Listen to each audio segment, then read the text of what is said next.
পর্যায়ক্রমিক পরীক্ষায় 2026 ক্লাস 6-এর ইতিহাস বিষয়ে প্রশ্ন একটি মডেল প্রশ্ন আলোচনা করা হবে। প্রথমেই রয়েছে আদি বৈদিক যুগের ইতিহাস জানার প্রধান উপাদায় কী? মেগালিথ কাকে বলা হয়? মহাজনপদগুলি কবে গড়ে উঠেছিল? গৌতম বুদ্ধ কোন বংশে জন্মেছিলেন? ভারতীয় উপমহাদেশে সোনার মুদ্রা কারা চালু করেন?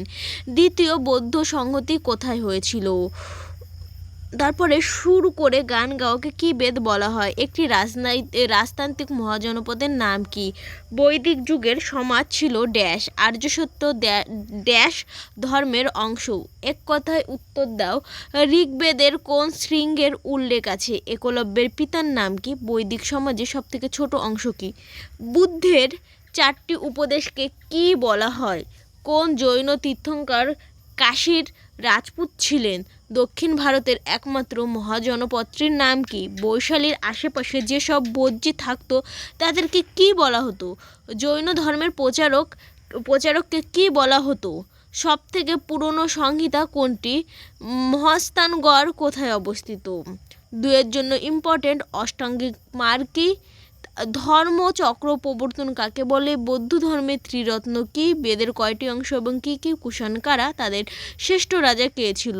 নিচের প্রশ্নের 4-5টি উত্তর দাও 3 করে। চতুরাশ্রম কি? হর্ষবর্ধন এবং দ্বিতীয় পুলকেশীয় লড়াইয়ের ফল কি হয়েছিল? সকারি কাকে কেন বলা হতো? ষোড়শ মহাজনপদ সম্পর্কে যা যেন লেখো। এবং 5-এর জন্য খুবই ইম্পর্টেন্ট হর্ষবর্ধনের শাসন ব্যবস্থা আলোচনা করো। আদি বৈদিক যুগে নারীদের অবস্থা কেমন ছিল এবং পরবর্তী বৈদিক যুগে তাদের অবস্থা কেমন হয়েছিল? অশোকের ধম্ম আর আর্যদের শিক্ষা ব্যবস্থা কীরূপ ছিল? এর মধ্যে অশোকের ধম্ম খুবই ইম্পর্টেন্ট, যেটি সব স্কুলের পশ্চিমবঙ্গের আসতে পারে। আর ভালো লাগলে অবশ্যই চ্যানেলটি লাইক, কমেন্ট এবং সাবস্ক্রাইব করে দাও বেশি। আর তোমরা কোন স্কুল থেকে দেখছো অবশ্যই সেটি কমেন্ট করে আমাকে জানাও। আর যদি তোমাদের কোনো প্রশ্নের উত্তর জানা থাকে তাহলে অবশ্যই আমাকে কমেন্ট করো, আমি যথাসাধ্য চেষ্টা করব তার উত্তরগুলো দিয়ে দেওয়ার জন্য।